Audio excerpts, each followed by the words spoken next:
Welcome to Lodging on Demand. In this episode, Dennis Nessler is joined by Sloan Dean of Remington Hotels to discuss some of the leading industry issues and trends. From the popularity of the bleisure movement to rising construction costs, Dean shares his insights and perspectives while providing an update on Remington. Hi, this is Dennis Nessler, Editor-in-Chief of Lodging Magazine. I'm here today with Sloan Dean, CEO of Remington Hotels. Welcome, Sloan. Hey, good to be here. Thanks for having me. Yeah, we're happy to have you. Wanted to start out talking a little bit about the industry. We just came back from the Alice conference a couple weeks ago. Some optimism, cautious optimism, if you will. But we know there's a lot of economic headwinds, inflation, interest rates, et cetera. What's your outlook on things as we head into 23? Yeah, I think inflation as it relates to hotels is pretty well tamed. If you look at December core inflation, absent food and energy was only up 0.1% month on month.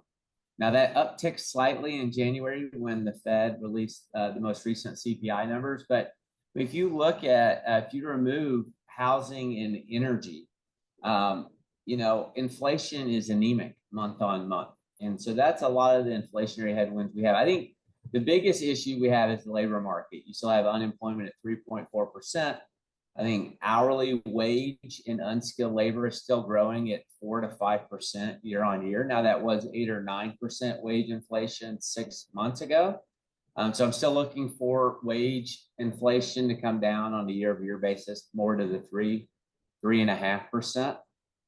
So I think, variable labor, unskilled labor, housekeepers, bar attendants, servers are going to continue to be a problem for the hotel industry. But, a lot of the cost headwinds we had in 22, I think have cooled off except for the labor market. And I'm very encouraged what we're seeing in RevPAR. Just as recently as January, our total revenue was considerably over 2019 levels and considerably over our budgets that were approved by all our various owners. Mm-hmm. But you're still seeing some solid demand. So that's good news.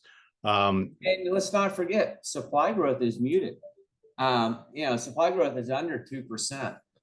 Construction financing is really hard. So it's not good to be a developer right now, but it's good to be an existing hotel owner operator, which we are, because there's not, supply growth is well below the 30-year average and is projected to be so this year and next year. And so I think that lends itself to occupancy recovery this year and next. We've had all this pricing power that has helped profitability and offset some of the inflationary headwinds, but no one's talking about that we're still seeing occupancy recover back to 19 levels. And hey, if supply is muted and demand continues, that means higher occupancy for everyone. Yeah. You mentioned 19 several times, and I'm curious in terms of benchmarking. You guys still using that as kind of the benchmark? And if so, like how long do you think that will continue to be the case for the industry? We are, because we want to hold ourselves accountable to be better than we've ever been. And so if the watermark high for a hotel was net operating income on a real dollar basis in 2019, then we want to tell that owner and that lender and that brand partner, when are we going to get back to that basis where everyone was making a lot of money? Because maybe the owner has a debt maturity this year and that has influence on the pay down or refinance. Maybe the brand is thinking about, okay, the franchise agreement's up in 2026. What do we want to do? And so we don't want to lose sight of that story. I think we as an industry should have learned from and moved away from COVID. And so always looking in the rearview mirror is not a good thing. But I think unless the hotel on an inflation-adjusted basis is over 2019 levels in net income, we're still comparing back to that. Now, I got a lot of hotels that they're at watermark highs today. And so in those hotels, the focus is how much more can we maximize the top and the bottom to get to further highs in 23 and beyond. But I still have a good many urban hotels in particular where their net operating income is still off to 19. And so we want to be telling that story to the owners, to the brand partners, to the lenders of when we're going to get back to that and exceed that. And so I think that we can't lose that comparison.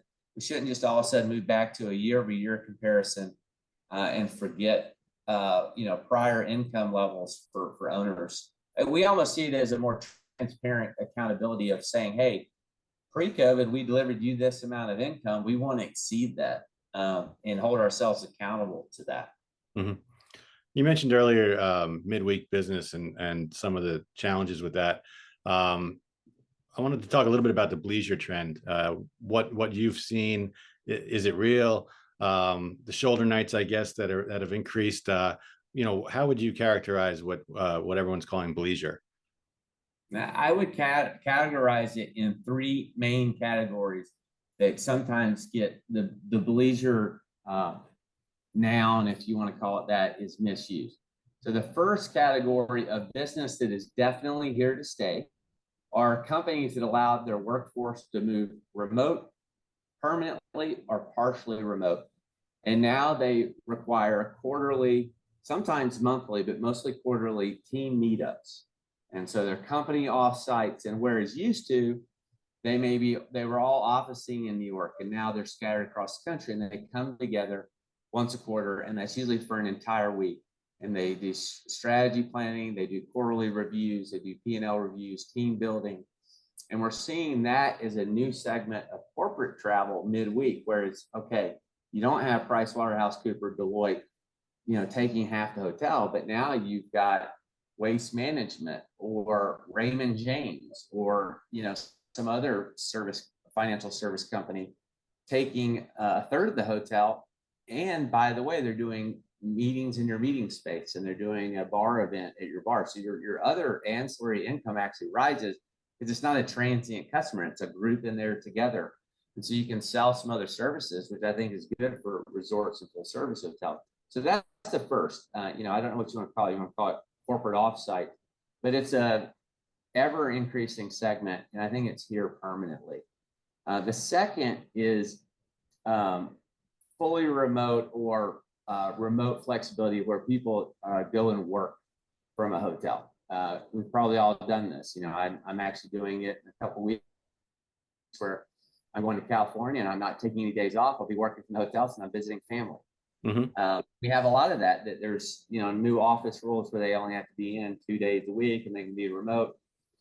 And so it's almost not a business leisure trip. It is somebody going and visiting and having an extra vacation that they work during the day.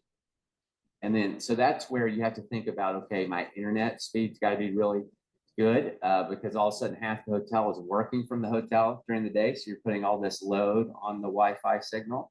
My bar offering has to be really compelling because when they get done, they just want to go downstairs and have a bar experience with their spouse or whoever they're traveling with. And so there's that whole second component of work remote, but they're working from hotels. And then the third is what is traditionally business leisure, where people are combining trips. That I've got to go to New York the 28th through the 2nd. Well, my fiance and I have really close friends in New York. We're staying an extra 2 days and just visiting friends. And so my typical two nights in and out turned into 4 nights. And so I think we're seeing that really benefit Sunday, Thursdays in the most dramatic way, where you're seeing occupancy lift of early arrivals or weekend stayovers.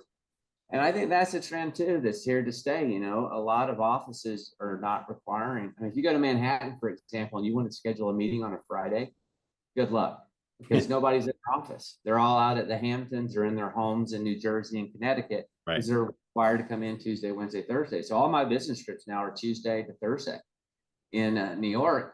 And then I just tack on a weekend on the front or the back end to meet with friends. And I think that component of extended trips where people are combining business with leisure is here to stay. Let's talk a little bit about the management landscape. There's been a lot of acquisitions and consolidations. You guys have been part of that, acquiring Chesapeake. How do you, I guess, how's that gone? How's the integration gone? And how do you look at the management landscape these days? Yeah, I look at it, there's kind of 3 categories of third-party managers, in my opinion. There are the really large operators, the big 3, and really it's the big 2, but the big 3, and that's Ambridge, Highgate, and Pyramid Group,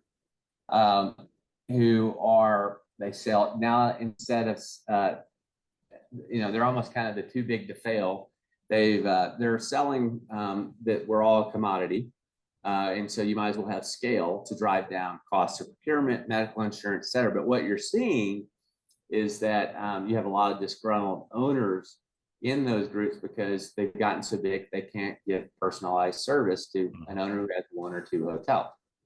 You then have a second category of managers that are small, very regional in operation, or they're an owner operator and they provide very personalized service, but they don't have the scale of the big guys. And they're the ones who are being consolidated in a lot of cases. You know, it's maybe a principal who started the companies in their 60s and do not have succession planning, and a lot of them are selling out to Ambridge and Highgate and you know, and in some cases Pyramid. What we're trying to do is very different. We never want to be the biggest, because just because you're the biggest doesn't mean you're the best. And in our business, I think you can make an argument some of the best operators are not the biggest. The second thing is that you can't be good at everything. You know, you can't go do economy hotels and then do luxury and then do, you know, go buy a brand and then, you know, manage big, complicated convention center hotels, manage in Europe, manage in Asia, you know, deal with macroeconomics, and then be good at everything. You just can't. It's not possible, particularly in hospitality.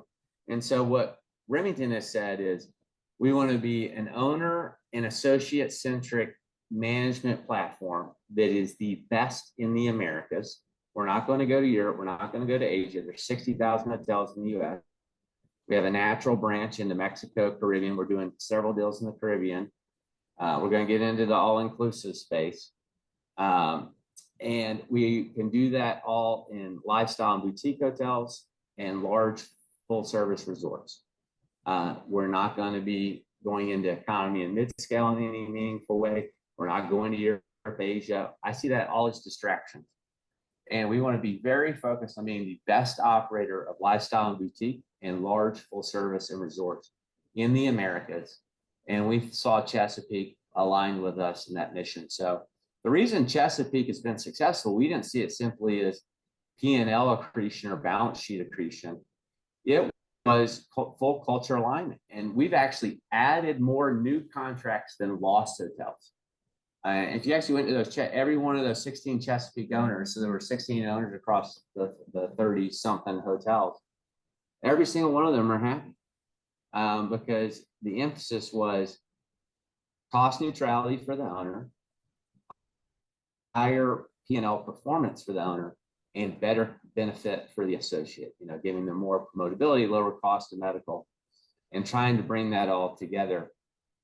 When you try to do everything, you know, and if I were to pick on Ambridge, for example, they manage everything from economy all the way up to luxury, union to non-union. They're in just about every continent. You can't do everything well, and you can't grow. You can't grow at 30 to 40% a year and do it well. You know, if you look at any great company that it succeeds, if you grow too slow, you die. If you grow too fast, you fall in on yourself. And I think actually that's what we're seeing in our industry. You're seeing a lot of disgruntled owners with the big guys because they've grown too fast. You see a lot of disgruntled owners that are with the smaller regional operators because they can't provide the level of support and service because they just don't have a big enough portfolio. And then there's this group in the middle, which we're kind of the biggest of now that we've acquired Chesapeake. And we want to continue to be able to say we're the best. And, you know, are we the best at every single hotel? Not yet. And until we can say that, we're going to be very stingy about the M&A we do. Lastly, what I know you guys, you know, you added Chris Green as president as part of the Chesapeake deal. What has that done to your role? How has your role changed, and you know, corporately, kind of how have things changed, if at all? I'm more focused on company growth, company M&A. If we're doing a key money deal or mezz lending, or we're a limited partner equity wise, that kind of all flows through me. So I'm really focused on company growth and owner relations.